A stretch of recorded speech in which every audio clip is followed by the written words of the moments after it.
esses dias não tenho olhado muito a internet, não tenho entrado muito no YouTube, não tenho visto quase nada, né? Alguma coisa ou outra, a não ser para mim pesquisar sobre a palavra do Senhor, sobre a Bíblia.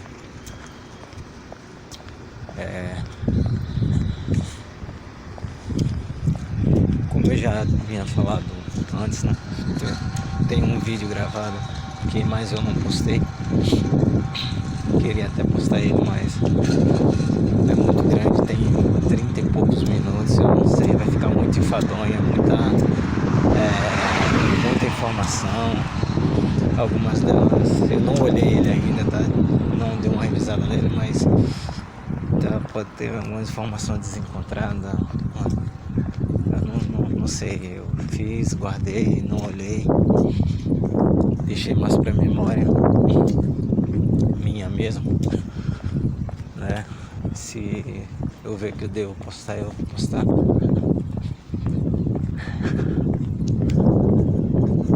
Mas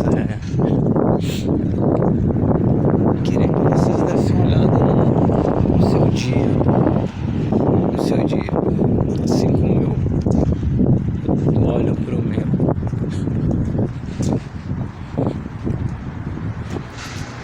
O que é que a gente faz? O que é que a gente pensa? Para que direção nós estamos olhando, né? Qual é o nosso futuro? Onde é que a gente põe a nossa esperança? Muita gente pega o Salmo 91, o Salmo 70, né? O 23 até, muitas vezes. Salmo 90. E não olha a direção que tá indo, a direção que quer ir.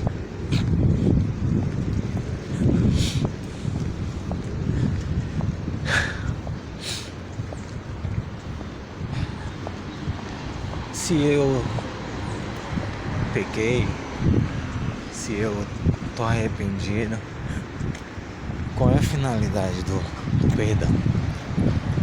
Aliás, do arrependimento.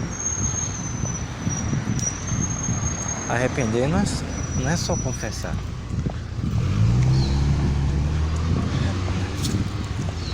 Arrepender é não praticar mais o pecado.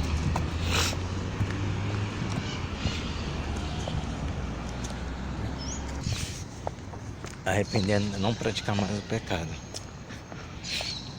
É largar ele de vez pra trás, não olhar mais pra ele, deixar ele.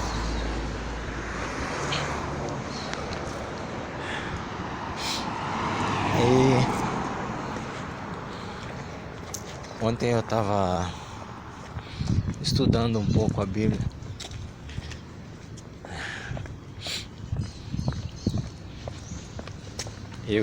Eu e a minha namorada tava estudando. Aí eu pedi pra ela ler o livro de Atos, né? Desde o princípio, onde Paulo começa, né, falando para Teófilo, e faz toda aquela narrativa, né, dos Atos dos Apóstolos,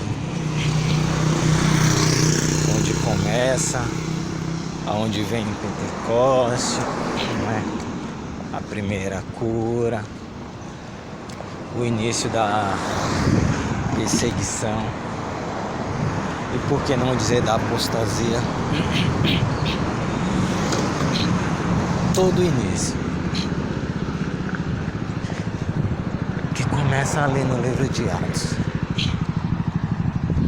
Começa tudo ali no livro de Atos,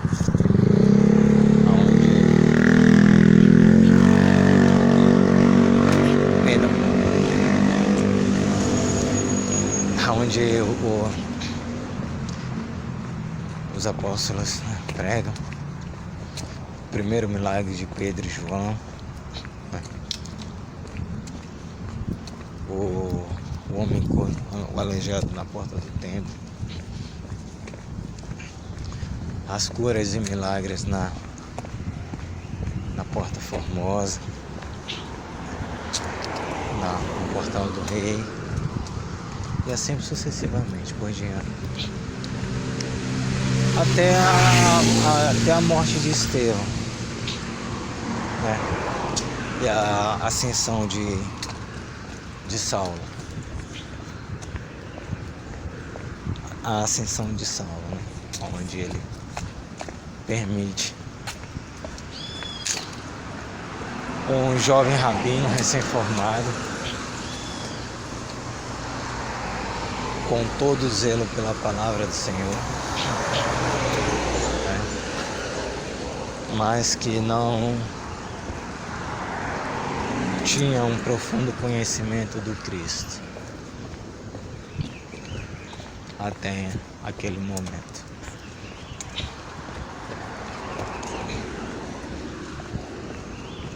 E aí tá, aí a gente lendo a passagem, né? Lendo ali a Bíblia, encontrei uma parte onde o sumo sacerdote, os levitas, os anciãos do povo, os saduceus, os epicureus, os atenienses, né? Todo aquele conglomerado de judeus que tinham se formado, que já eram conhecedores da Torá, que estavam ali, pegaram os apóstolos lá, prenderam eles. O anjo do Senhor soltou,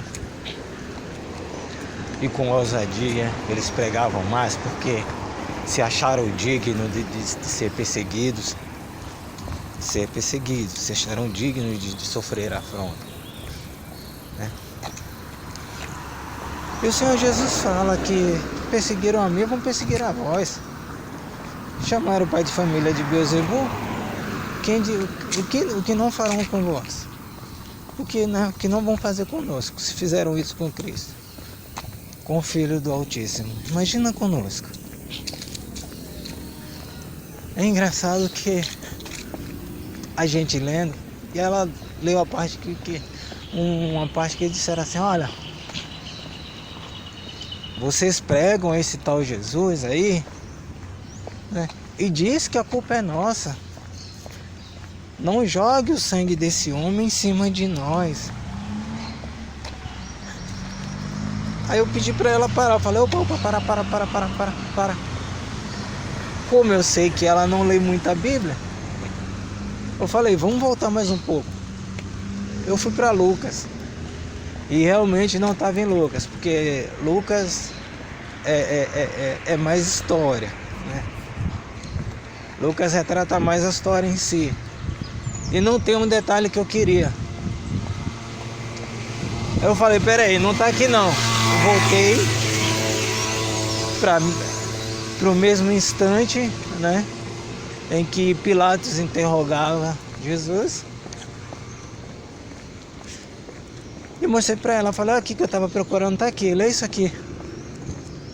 Mandei ela ler. Pilatos tem um sonho, conta para a mulher de Pilatos tem um sonho, e diz para ela assim: ó, marido, eu sonhei com esse homem no sonho, eu sofria muito por causa dele, eu sofri muito por causa dele. Foi o que a mulher de Pilatos falou para ele. E a escritura vai dizer incessantemente que Pilatos não encontrava nada em que acusar o Cristo. Não tem acusação nenhuma contra esse Pilatos. Pilatos incessantemente insistia. E o povo rangendo os dentes, gritando, a turba gritando, dizendo: ó, crucifica, esse aí solta no Barrabás. Barrabás, um pervertido, né? Incitador de contendas entre o povo e homicida, porque ele cometeu um homicídio, né? Ele matou alguém.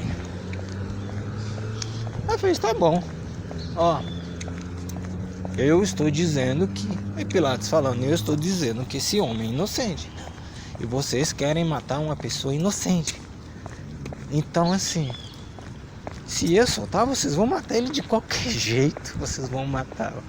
Então, livres todo o sangue deles. Aí vem a parte que eu quero que vocês já devem ter na mente de vocês. Óbvio, se lerem a Bíblia. Aqui, ó.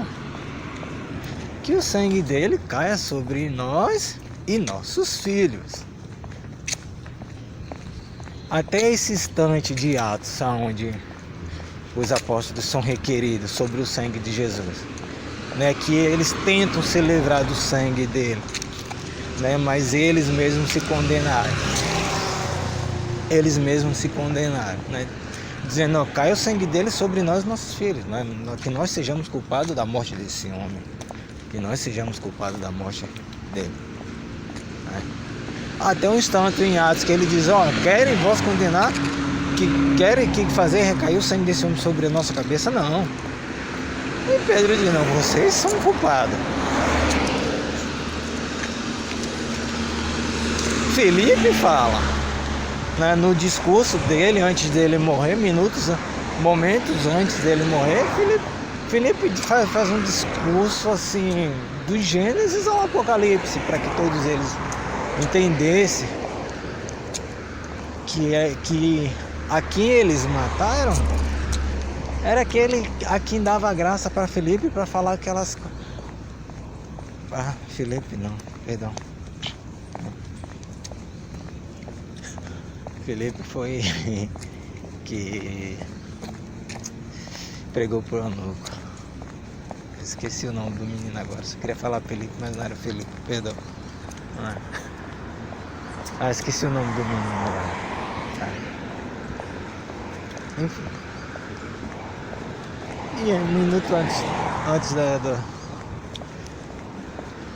do menino morrer, é que eu não lembro o nome dele agora, não é Felipe. Ai meu Deus do céu, tá bom, esqueci, mas daqui a pouco eu lembro. Aí se eu não acabar esse vídeo antes, assim que eu não lembrar, eu falo o nome da criança, do rapaz que...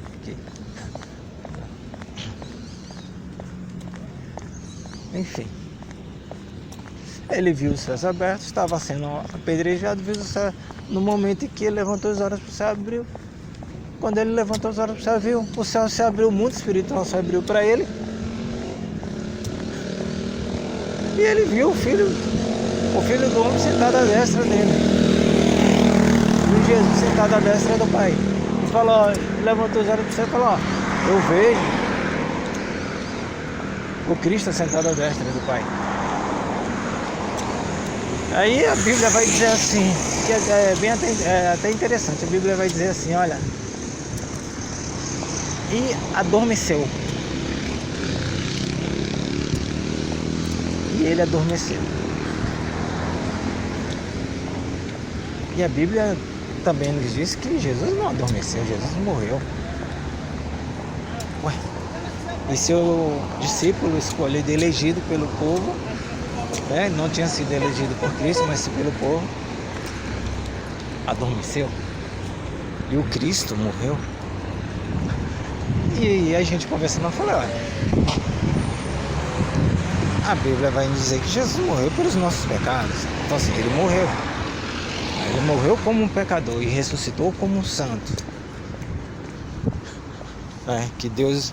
E quando Deus o ressuscitou, que era a promessa de Deus ressuscitá-lo, né? Deus o deu todo o poder nos céus e na terra, sobre os vivos e sobre os mortos. Ele foi glorificado pelo Pai. Da sua ressurreição, Ele morreu como pecador e ressuscitou como todo-poderoso. E ressuscitou como todo-poderoso. Hosana, demos glórias a isso, que isso é maravilhoso. Porque nós sabemos que nós temos alguém santo, puro, suficiente, que pode entrar na presença de Deus e dizer: Pai, este eu comprei com meu sangue, eu morri por ele. E isso é bom. Isso é muito bom. E o que é que nós fazemos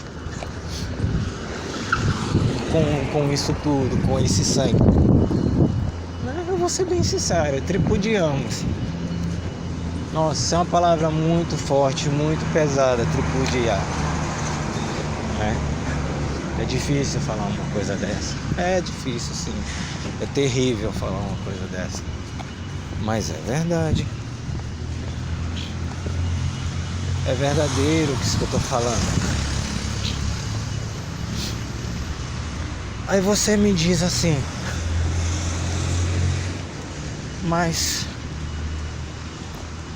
só um batonzinho não faz mal. Tá.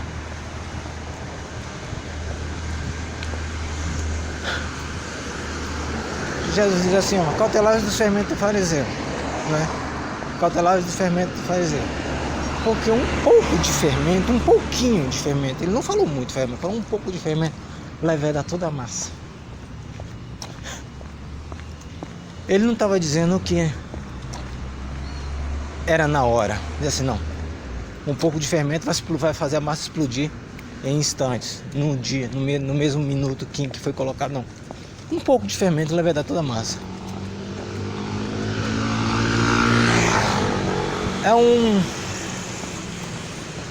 É uma palavra maldita, né? Mal colocada, mal falada. Agora, né?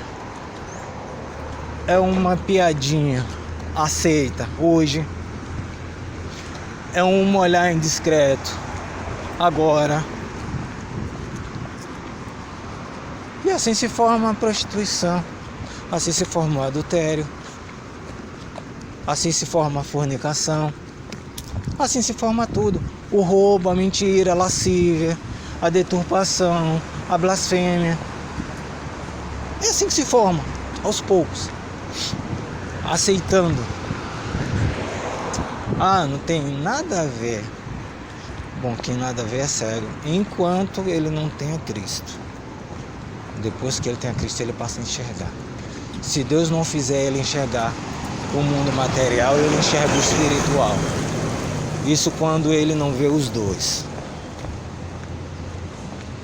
Isso quando não vê os dois. Aí você... Não, mas isso não tem nada a ver. Tem tudo a ver, meu querido. Tá aí pra você, pra mim, pra qualquer um. Eu não preciso ser expert no assunto. Não precisa ser. Porque tem milhares de sábios aí que estão perdidos na sua própria loucura. Na sua própria loucura. Agora, engraçado. A gente vê o livro de... Pega o livro, um pouquinho do livro de Crônicas lá e vai ver. Vou mudar um pouco o foco, né? Mas no mesmo sentido. Você pode até achar que não, mas é. Pelo menos no meu entender, eu espero que eu consiga passar isso da mesma forma. Não sei se vai estar bem claro, mas olha só. Pega lá o livro de Crônicas, só um pouco do livro dos Reis. O de Reis que é melhor. Mas o de Crônicas também, se precisar. Você vai ver que quando o povo se convertia, era pelo rei. O rei via o seu pecado, quebrantava o seu coração e chamava todo o povo à conversão. Dizia, pecamos, né? Nos prostituímos contra o Senhor. O rei era o primeiro que rasgava as vestes. Quem era o rei? A não ser o homem mais rico. Sim, o rei era o homem mais rico. Mas o mais rico era o primeiro a se arrepender. Vinha de lá de cima, do cabeça até os pés, o menor. Todos eles. Não quer dizer que não tinha entre o povo, entre ricos e pobres, que não servia o Senhor com fidelidade. Tinha sim, servia. A Bíblia não fala de muitos deles, mas tinha. Exemplo é a oferta da viúva lá, que a mulher, não pela oferta em si, não pelo que ela depositou, mas por quem ela era, o que ela ia fazer naquele lugar. O que ela ia fazer naquele lugar? Ela ia adorar com todo o seu coração, com todo o seu entendimento, através da sua oferta. Mas não, ela fazia aquilo ali voluntariamente, assim como Cristo voluntariamente se deu. Era o que aquela mulher fazia, voluntariamente ela entregou tudo que ela tinha, voluntariamente ela ia ao templo orar. Aquilo ali era só consequência do que Deus fez por ela, só e mais nada. Não, isso é simples assim. Não, se a gente for colocar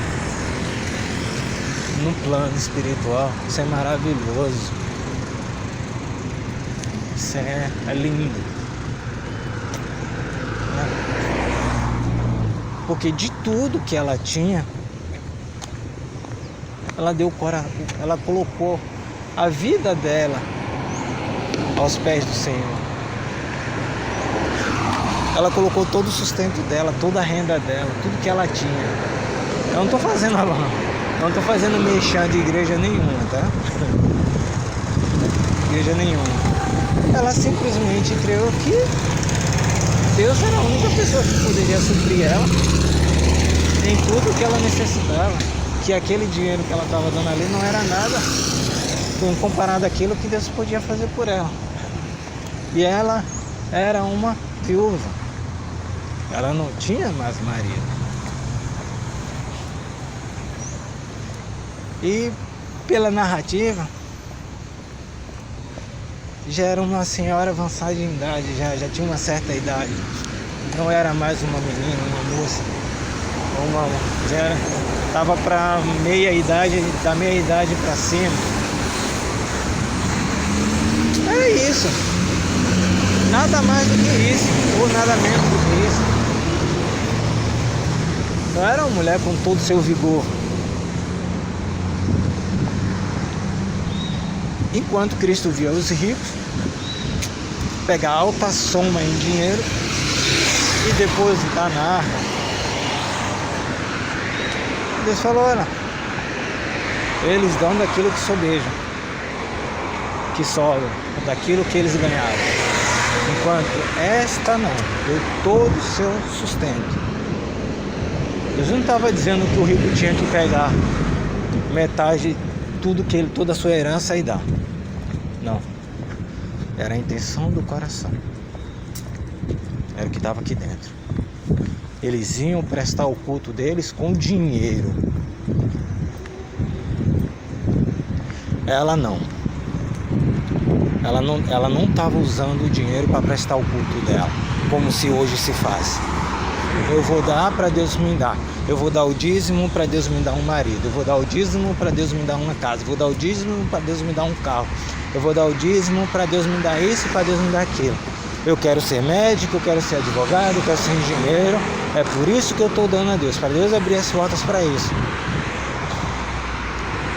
Aí Jesus conta uma parábolazinha bem sucinta. Um homem rico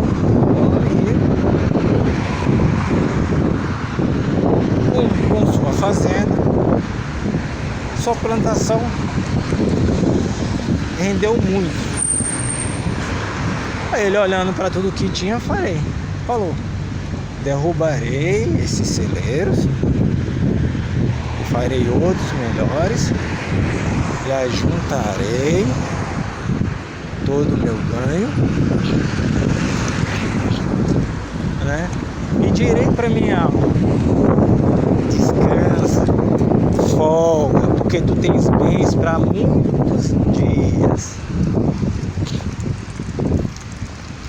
Aí o Senhor fala: pouco, hoje mesmo pedirei a tua alma e os teus bens para quem vai ficar, porque tu não vai poder levar para o inferno. Para onde tu vais, tu não vai levar, porque nem no céu nem no inferno aceita bagagem.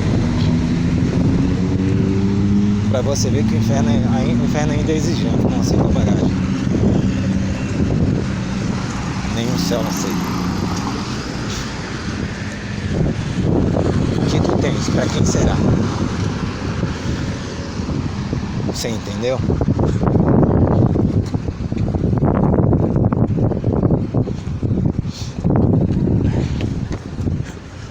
E nós estamos brincando de ser crente, de ser fiel. Não temos nem a capacidade de nos arrependermos, porque eu não vou nem falar de status quo, porque o status quo nem existe mais, né? Não dá nem para dizer que dá para se considerar o status quo da pessoa, que a soberba já ultrapassou até isso. Brincamos de ser Deus, de ser profeta.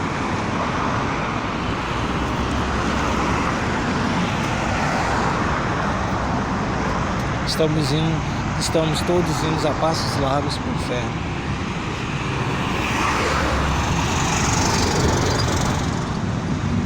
E essa situação tem que mudar. Temos que mudar essa situação. Mas como farei isso?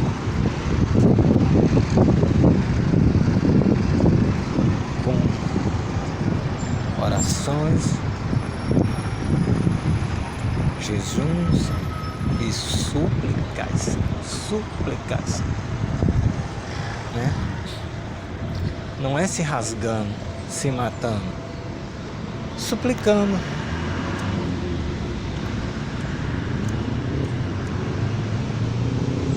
É isso que temos que fazer. É assim que alcançamos o favor do Rei. Não de qualquer maneira.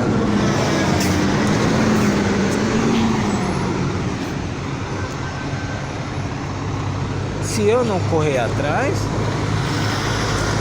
ninguém vai me falar, ninguém vai me dizer.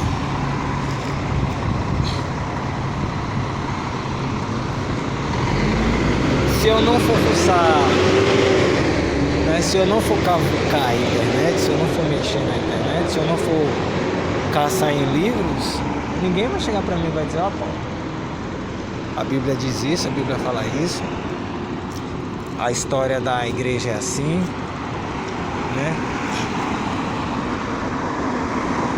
Esse tempo todinho que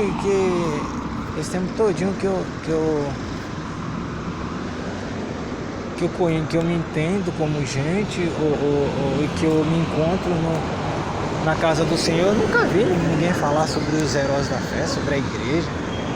Eu nunca vi sobre essas coisas. A gente vai falar um pouco sobre isso, tá? Fiquem com Deus, até a próxima. Tchau.